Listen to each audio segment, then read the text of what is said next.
शंकर के मंदिर में जाकर शिव जी को जल चढ़ाकर जब कोई चंदन की 3 लाइन भगवान शंकर के शिवलिंग पर खींचता है, शंकर उसका हाथ पकड़कर उसका भाग्य लिखना प्रारंभ कर देते हैं। शंकर के मंदिर में जाकर 1 लोटा जल चढ़ाना प्रारंभ करता है, 3 रेखाएं खींचना प्रारंभ करता है, चंदन लगाकर त्रिपुंड बनाना प्रारंभ करता है।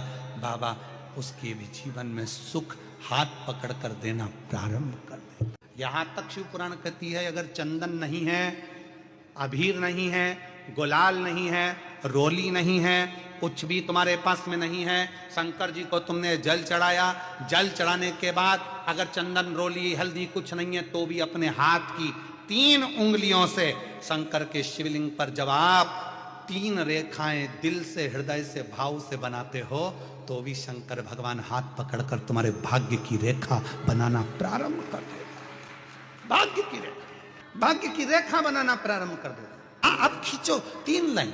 ब्रह्मा विष्णु महेश की 3 सलाखाएं जब शिव जी के शिवलिंग पर लगाई जाती है, यहां तक शिव पुराण कहती है अगर हम शंकर भगवान के शिवलिंग को जल चढ़ाकर 3 रेखाएं भी ना खींच सकें तो अपने हाथ की 3 उंगली का यदि स्पर्श मात्र भी शिवलिंग पर कर देते हैं तो ब्रह्मा विष्णु और महेश की करुणा हमारे ऊपर होना प्रारंभ हो जाती है। यहां तक शिव पुराण का।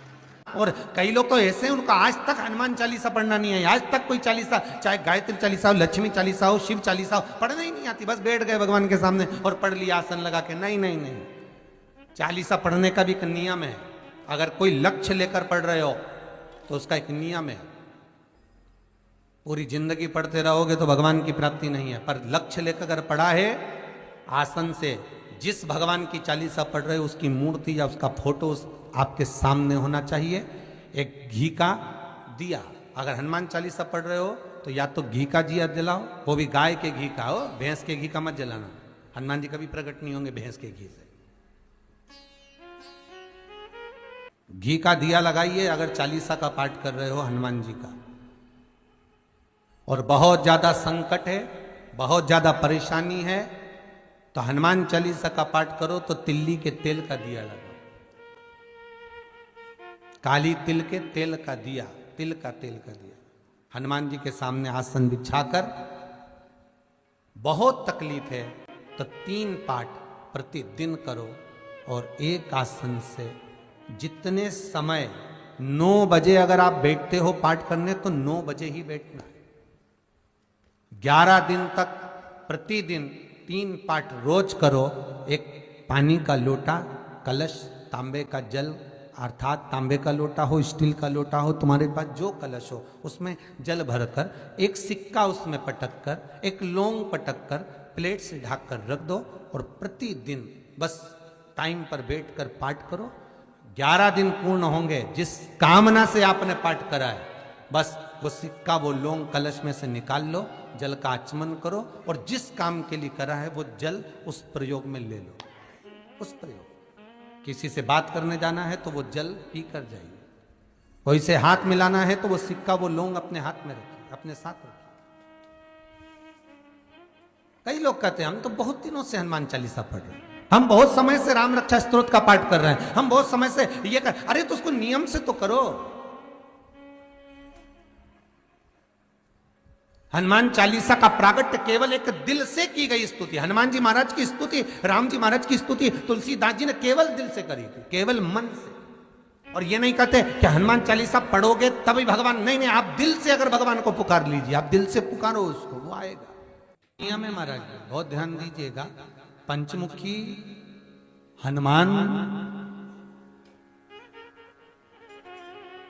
का एक स्मरण, पंचमुखी हनुमान का एक भाव।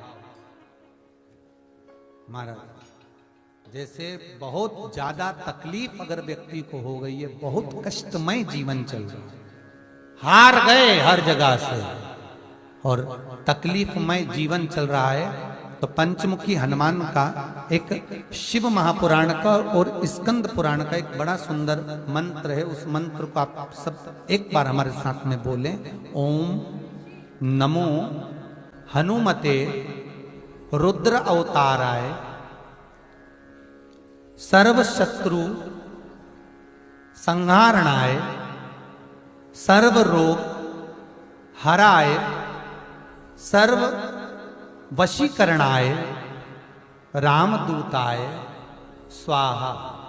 बस इस मंत्र को हाथ में काली तिल लेकर, एक जौ लेकर और गूगल लेकर, थोड़ा सा उसमें गाय का घी डालकर, कंडे को या अग्नि को जलाकर इस मंत्र का 11 बार 21 बार जाप कर कर अपनी कामना कर कर छोड़ दीजिए। कैसा भी रोग हो, बीमारी हो, कष्ट हो, दुख हो, तकलीफ हो, 21 दिन के अंदर वो आनंद आना प्रारंभ कर देता है। इस मंत्र, स्कंद पुराण का, शिव महापुराण का ये मंत्र मूल पंचमुखी हनुमान सुख देंगे। और एक और चीज याद रखिए हमारा, यदि कोई काम के लिए जा रहे हो, कोई व्यापार के लिए जा रहे हो या नौकरी करने के लिए जा रहे हो और लगी नहीं रही, बहुत तकलीफ पा रहे हो, सर्विस ही नहीं लग रही, बहुत कष्टमय हो गया, तो निवेदन करूंगा 5 पीपल के पत्ते पर बेसन के 5 लड्डू घर में बने हुए, गाय के घी के 5 लड्डू रख लो।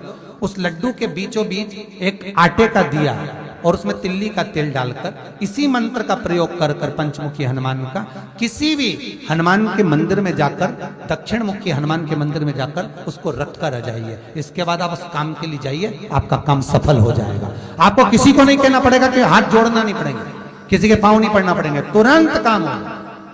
बस इस मंत्र का स्मरण कर कर पंचमुखी हनुमान का भूतेश्वर जो मंत्र है वो सुख देने वाला, आनंद देने वाला, सहज नहीं महाराज, सुख की खान है, आनंद की राशि में। महाराज आप कोई बहुत बड़ा काम करने जा रहे हो, बहुत बड़ा यज्ञ अनुष्ठान, विवाह, शादी आदि फंक्शन करने जा रहे हो,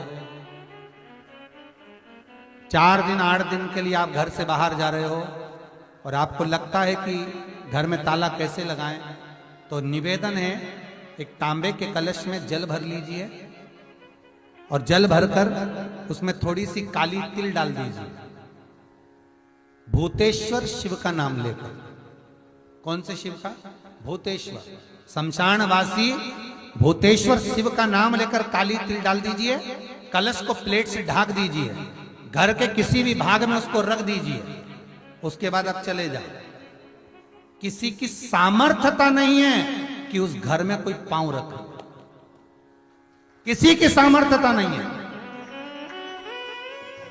और अगर कोई भूले से पांव भी रख दिया तो 22 दिन या 21 दिन के अंदर उसको, जैसे लोगों को हवा आती है, बस उसको चक्कर आना चालू हो, बाल खोल खोल के घुमा मिलेगा।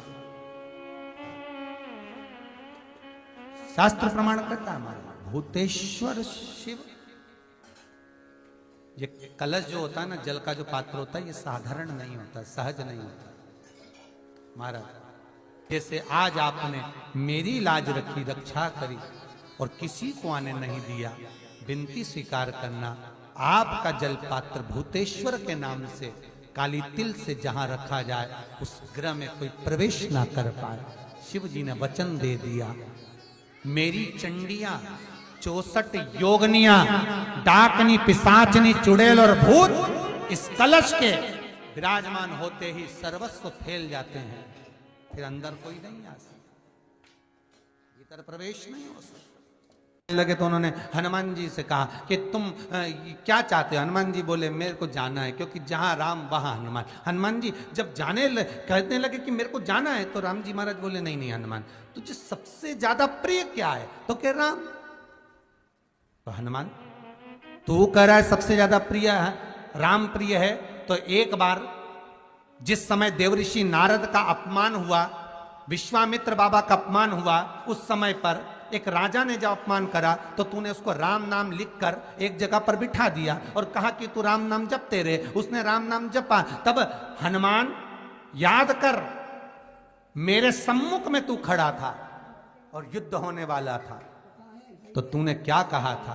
प्रभु आप इसको मार नहीं सकते क्योंकि ये आपका नाम ले रहा है। राम से बड़ा होता है राम का नाम, आप इसे मार नहीं सकते। तब आपने ये संवाद कहा था, हनुमान बता तेरी प्रीता क्या है? हनुमान जी कहते हैं प्रभु आपने मुझे जगा दिया, क्योंकि मुझे श्राप ये मिला था कि तू जागेगा किसी के जगाने पर, आपने मुझे जगा दिया। इसलिए हे नाथ, अब मैं जाना नहीं चाहता, सत्संग करना चाहता।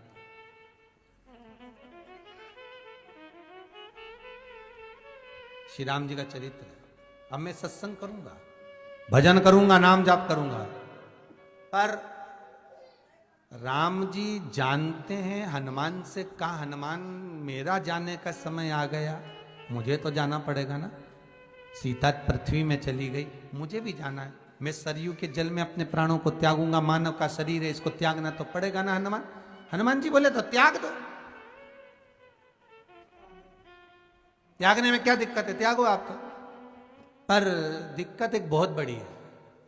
तो राम जी ने जैसी कहा दिक्कत बहुत बड़ी है, तो हनुमान जी पूछे ऐसी कौन सी दिक्कत है? हनुमान जी के शब्द सुने तो राम जी बोले, जब जिस समय पर तुम सूर्य को निगल गए थे, इंद्र को क्रोध आया था और इंद्र ने तुम पर वज्र का जब प्रहार करा था, जब वज्र का प्रहार इंद्र ने करा तब तुम्हारा नाम हनुमान हुआ। तब सारे देवी देवताओं ने तुम्हें वर प्रदान करा।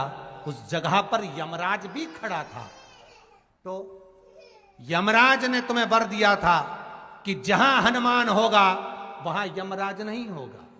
अब दिक्कत यह है कि मुझे प्राण त्यागना है और तू मुझे 1 मिनट के लिए नहीं छोड़े, तो यमराज आएगा कैसे? दिक्कत वहां अड़ी पड़ी।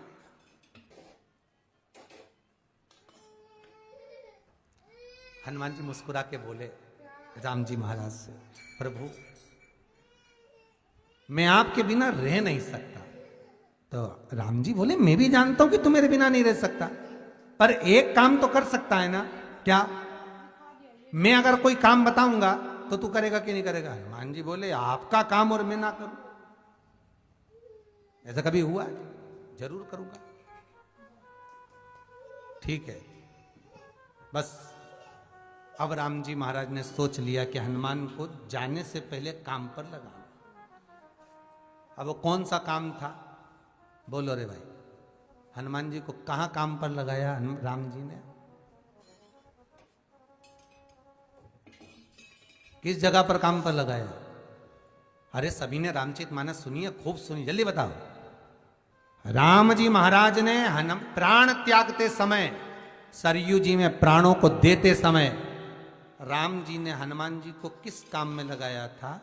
कि राम जी ने अपने हाथ की एक मुद्रिका जिस पे राम लिखा हुआ था, वो मुद्रिका एक अयोध्या की एक सरंग में जमीन में डाल दिया और हनुमान से कहा जा जरा ढूंढ के लेके आ, मैं अभी घूम कर आया। और हनुमान जी तलातल रसातल भूमि के नीचे पताल में चले गए उस मुद्रिका को ढूंढने के लिए जिस पे राम लिखा है। और हनुमान जी पूछते भी जा रहे, राम कहाँ है? राम की मुद्रिका पड़ी थी, राम की अंगूठी है, अब राम का ही सत्संग करते करते जा रहे।